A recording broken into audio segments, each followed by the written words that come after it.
If you are planning to move back to India or even just thinking about it, chances are you're not as prepared as you think. I'm saying this because about 7 years ago, when I started planning my move home, I thought I had it all figured out. Until I realized how easy it is to lose lakhs just by missing a few technical rules that change the moment you become a resident. The rules for NRIs are complex, and one wrong step can cost you in taxes and penalties and conversion losses. In this video, I'll share 7 things I wish I knew before returning about how to legally save lakhs in tax, protect your money across borders, and avoid the mistakes most NRIs make, so you can plan your return with clarity, keep more of your money, and skip the stress that catches almost everyone off guard. Welcome to NRI Shaala. I'm Malvika, and this is where we navigate NRI life together, from visa guidance and investments to maintaining your roots while building your future abroad.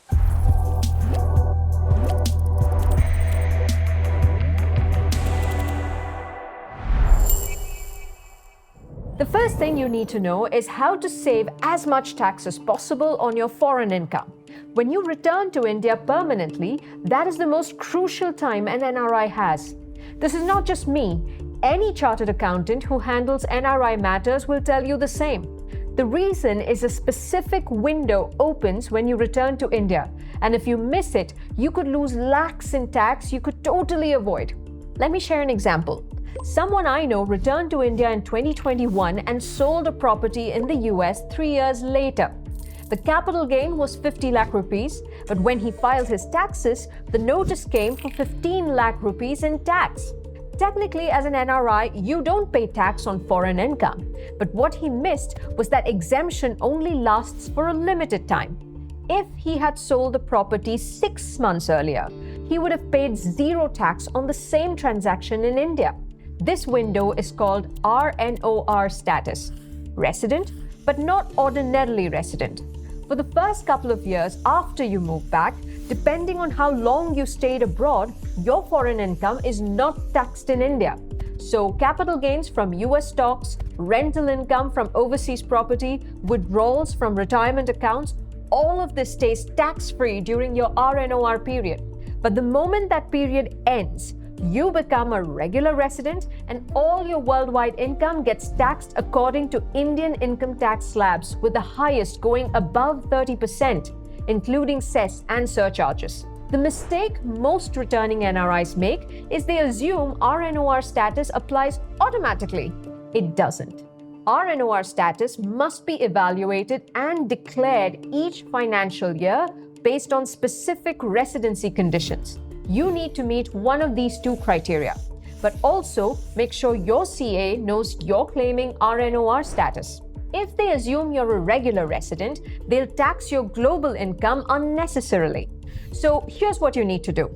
Check if you qualify for RNOR status and for how long. Create a simple timeline. Mark the dates for when your RNOR period starts and ends. Note every major move you're planning, from selling property abroad, liquidating stocks, to closing retirement accounts, and line them up inside that window.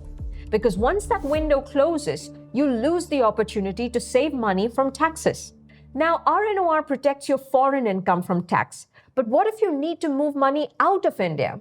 This brings us to the second thing: LRS limits and RFC accounts. Right now, as an NRI, you can repatriate up to $1 million per financial year from your NRO account. That's roughly about 8 crore rupees for funds accumulated during your NRI period. But once you become a resident, you'll be subject to the LRS limit of $250,000 per financial year for general outward remittances. That's 1/4 of the previous limit.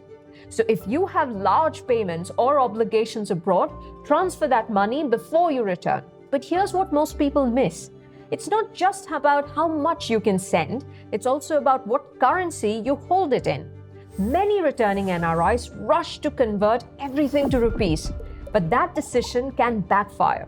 You might still need to send money abroad, or the rupee could weaken. And if you decide to return overseas after a few months, moving that money back abroad becomes harder and costlier. This is where the RFC account becomes critical, resident foreign currency account. Once you become a resident, you can open this account and park all your foreign currency there. Dollars, pounds, euros, whatever you have. The key advantage is money in your RFC account can be repatriated freely. It's not subject to the $250,000 LRS limit. You can send it anywhere, anytime, for any legal purpose. Moreover, during your RNOR period, the interest you earn on that RFC account is tax-free. So before you land, don't rush to convert foreign currency to rupees. When you arrive, open an RFC account. Park your foreign funds there, including an NRI account balances or FCNR deposits. This way, you avoid conversion losses. Stay protected from rupee depreciation and keep the option to move your money out freely without LRS limits if you ever choose to return abroad. But there's one thing you need to handle once you land in India. That covers what to do with your money before you land. Now, the third thing is about income you'll continue earning abroad and the paperwork that goes with it. This step happens around when you move to India, but most people miss it, even though it can save them lakhs every year. If you have investments abroad, US stocks, bonds, or anything paying dividends or interest, your broker is likely withholding 30% tax on that income by default. So if you are earning 5 lakh rupees in dividends annually in the US, 1.5 lakh rupees is getting withheld and you never see it. That money never compounds for you. But here's what most NRIs don't realize. India has double tax avoidance agreements with most countries. You can get that withholding reduced to 0 to 15% depending on the country. But this isn't automatic. You have to file a few forms. For the US, you file Form W8BEN with your broker. For India, you file Form 10F with the tax authorities and get a tax residency certificate.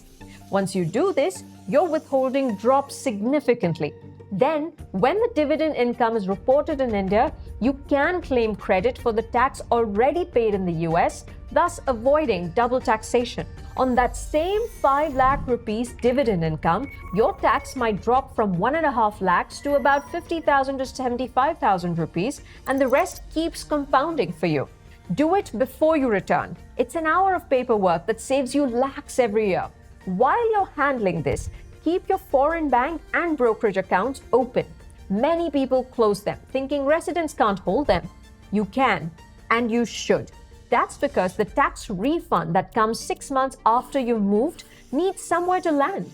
Your brokerage dividends, property sale proceeds, all of this needs an account. So consolidate your accounts, but don't close everything. This is especially important during your RNOR period because you're managing accounts in 2 countries. That brings us to the fourth thing you need to know. What you need to do once you're back in India. Under FEMA, residency isn't just about intention. You need to spend at least 182 days in India within a financial year to be treated as a resident. That said, you can't ignore your bank accounts once you have stayed over that period. You need to start the conversion process for your NRE and NRO accounts, else they'll become non-compliant and you risk penalties under FEMA regulations. But here's where many people get stuck. If you walk into your bank and ask to convert your NRE account, most staff won't know the correct process. Some will tell you to leave it as is, others will suggest closing and reopening. Both are wrong. Your NRE fixed deposits don't have to be broken and rebooked, though some banks might insist on it. So instead, write directly to the bank's NRI cell or customer care. Share your landing date and ask them to redesignate those FDs to resident status so you don't lose interest. Next, your investments. Mutual funds and demat accounts need tax code changes from NRI to resident status. You have to contact each AMC separately. Submit residence proof, bank proof, updated KYC. Each takes 4 to 6 weeks. If you hold 20 or 30 schemes across different AMCs, the conversion can take months. So before you land, review your portfolio, consolidate or exit what you don't need while you're still an NRI. Fewer holdings means less paperwork later. For your demat account, you can't convert it. You need to open a new resident demat and transfer your holdings. Fourth, update your PAN card jurisdiction from international to resident. Your CA can handle this as well. And lastly, if you don't have an Aadhaar card, get one. It's required for most resident banking and financial services. All of this should happen within the first few months. It's admin heavy, but delaying it can lead to compliance issues or frozen accounts. So block out time early, make a checklist, get it done. Now, once you've handled the compliance and paperwork, there's something else most returning NRIs don't think about until it becomes a problem. Property decisions, both in India and abroad. Here's what I've seen happen. Someone returns from the US, sells their house there within the first month. 6 months later, they realize India isn't working and want to go back. But now the house is sold. When they try to buy again, interest rates are higher, prices are higher. They've lost money on both ends. The same happens in reverse. People land and immediately buy property in India, commit 2 crore rupees to a flat. 2 years later, they want to move cities. Now they're stuck. Property decisions are emotional, but they're expensive to undo. So don't sell your foreign property in the first year. Rent it out if you can. Foreign rental income is tax-free during your RNOR period anyway. Use that rental income to rent a place in India. Test the city, test the schools, test your commute, test whether your family actually adjusts. Give it 6 to 12 months before you make permanent property decisions. Because if things don't work out, you still have your home abroad. If they do work out, then sell and buy. But don't make these calls in your first few months when you haven't actually lived the reality yet. Now, before we wrap up, there are 2 more things to plan carefully. First, health insurance. If you have any pre-existing conditions like diabetes or blood pressure, buy Indian health insurance at least 2 years before you return. New policies have waiting periods of 2 to 4 years for pre-existing conditions. If you wait till after you land, you might face denial or major exclusions. Second, if you've worked in the US, check your Social Security credits. You need 40 credits to qualify for lifetime benefits. That's 10 years of work. So if you are at 36 or 38 credits, stay 1 more year. Those benefits are worth 30 to 40 lakh rupees over your lifetime. Don't leave that on the table. And when you are planning all this, work with a fee-only CA or financial planner, not someone on commission. Many returning NRIs are approached by wealth managers and builders selling products that work better for them than for you. Get advice that's actually in your interest. So those are the 7 things you need to know before returning to India.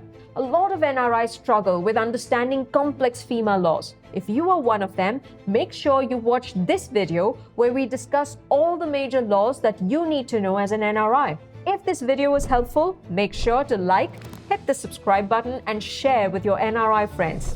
See you in the next one.